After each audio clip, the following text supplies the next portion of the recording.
everybody, KC0VII Tom here on a blustery day here in North Iowa. I wouldn't be surprised if I saw Winnie the Pooh and Tigger flying down the street here. A couple of videos ago we were talking about how to get the house a little more comfortable and use less gas for heating your place by adding humidifying, humidification to the house and keeping your air filter clean. I had a couple of people ask me, what do we do for the greenhouses to keep them warm in the wintertime? And my first reaction is take a big bag of money and throw it at the utility company. But what we got here, we'll try to get out of the wind here. This is our building number one. This is that cedar paneling material used for siding structures. And backside of this, between the 2x4s, we have it full of fiberglass insulation. That gives us an R value of 11. The higher the R value, the better insulation material you have. It's harder for the heat to transfer through the wall, put it that way. Now on the south side of the building, we use a polycarbonate. This is a clear material, allow the sun to go through. It's got an R value of roughly 1.7, 1.6. It's great for the plants, like the light coming through. Over time, this will yellow, even though the manufacturer will tell you it won't. Let's go on the other side. North side of the building, again, we got that cedar material with 3 windows. And up on the roof, we do have that polycarbonate to allow the sun in. Probably over the next couple of years, we're going to remove the polycarbonate from the roof and put it in just a standard roof material. Probably a plywood base with some a metal roof. For the amount of gas we do use, get out of the wind here, that's our gas meter. Quite large compared to your average one in the house. Inside, we've been in here before. Ouch. It's again just a 2x4 structure. There's a hanging heater in the back. This building is normally kept at 50 degrees on the thermostat. As you can see today, with just the sun shining, it's about 80 degrees in here. Let's go take a look at 2 and 3. Buildings 2 and 3 are identical structures. One is used for growing all year long. The other one, 3, is used for just about February onward. The rest of the year, after about this time, is mainly for storage. So that's the only difference. This has a 160,000 BTU furnace. That has an 80,000 BTU furnace. The end caps are that cedar material, but inside we have a little different construction material. This is a galvanized piping. It's bent into a hoop shape or a Quonset style. It's got 2 layers of 6 mil plastic. Each layer of 6 mil plastic has roughly 0.7 R value. So the 2 layers combined, that gives an R value of 1.4. Again, this building here is kept at 50 degrees on the thermostat, but when the sun is shining, right now it's about 70 degrees. We got the door open, allowing cold air to come in. To help keep the air, help keep everything circulated, this is what we call a jet fan. Inside that red deal is an impeller fan. It blows air through this tube, and there's holes in the tube that allows the air to come up, run down the surface of the inside plastic, and it circulates the air in the building. In the summertime, there's a set of louvers back there that are hooked up to a thermostat, and the building gets so warm that will pump allowing fresh air to come in.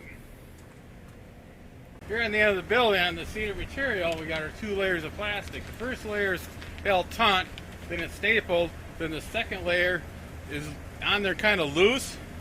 Then down here on the kickboard area,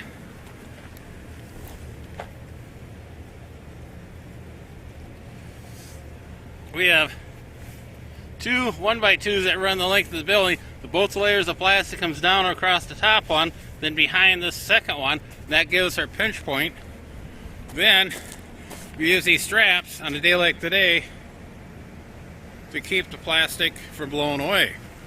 Now, we get down here in the middle, there's a small squirrel cage muffin fan that's injecting air between the 2 layers. And what we do here is got a little plastic diffuser so the air is not blowing on the plastic, it's being set in between the 2. Again, we said this building's kept about 45 degrees. That's number 2. Number 3 over here is kept about 40 degrees due to the fact we're just using it for storage. We have to keep heat in the buildings because in the wintertime you got to build up a snowpack or ice pack on top. The weight of it's quite high. It can actually collapse the building, cause a structural failure. The other thing is, if the plastic gets into the 20-degree range, it can get brittle and crack. So we want to make sure we have to keep it warm. Here we are on the south side of number 3. As we come by, you can see this new plastic is fairly translucent. You can see through it.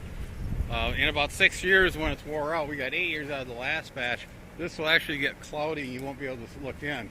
But you can see on the bottom of the kick panel, the straps here look good. One thing we have found out, we'll go around here to the front, is on a day like today, it's 80 degrees, 90 degrees in these buildings. If we open up the hallway and we put a fan, or on a day like today with the wind blowing good and strong, open up the south windows, we can actually pull warm air from the 3 buildings into the house, and that's going to warm the house up to about 80-85 degrees if it's not hot as out here. We know we're going to have to run the furnaces at night when the temperature starts dropping. Right now, if it wasn't for pulling it in the house, the ventilators would kick open and dump that warm air outside, so we might as well use it a little bit, and that helps offsets 1 or 2 heat cycles on the house. Cat in here, the one that's a little warmer, came across our birthday girl. Yes, little Dougie turned 11 today. Yes. And of course TLJ here. What are you playing on? There's what? pine boughs on the floor? Yes, I'm playing with the wreath. Okay. Yeah, whatever. I'll do a comparison between your house. The Department of Energy recommends the R value of 60 in your attic. Your walls 45 to 50. Doors and windows are usually, depending on what the manufacturer, what they're not really telling the truth about, anywhere for 10 to 15 on doors. I mean, glass is not a very good insulator for transfer of heat. But, you know, so most houses will have like 45 in the walls, 60 in the roof, and the basement you may have some insulation in the walls like that, maybe 10 to 15.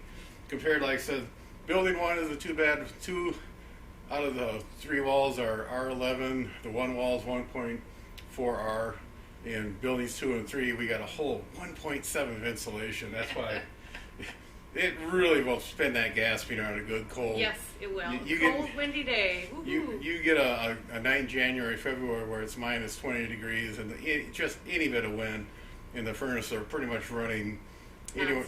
No, not quite nonstop, but 30 minutes out of an hour. You know, so it does that up quick. And the only thing you can do is, you know, keep the snow and ice off the buildings. After we get done moving snow around here, I will check the buildings. If any loose snow, I'll go up there with a broom and just gently push them off. And yes, that helps. And on that, I'm going to go inside and get warmed up. Holiday seasons are upon us. Hope everybody's had a good Thanksgiving. We got Christmas coming up and other holidays. So take care, everybody. 7-3. 7-3. Be sure to tell your friends, neighbors, other hams. Subscribe, hit that bell to get notification when new videos come out. Add comments below. 7-3, everybody.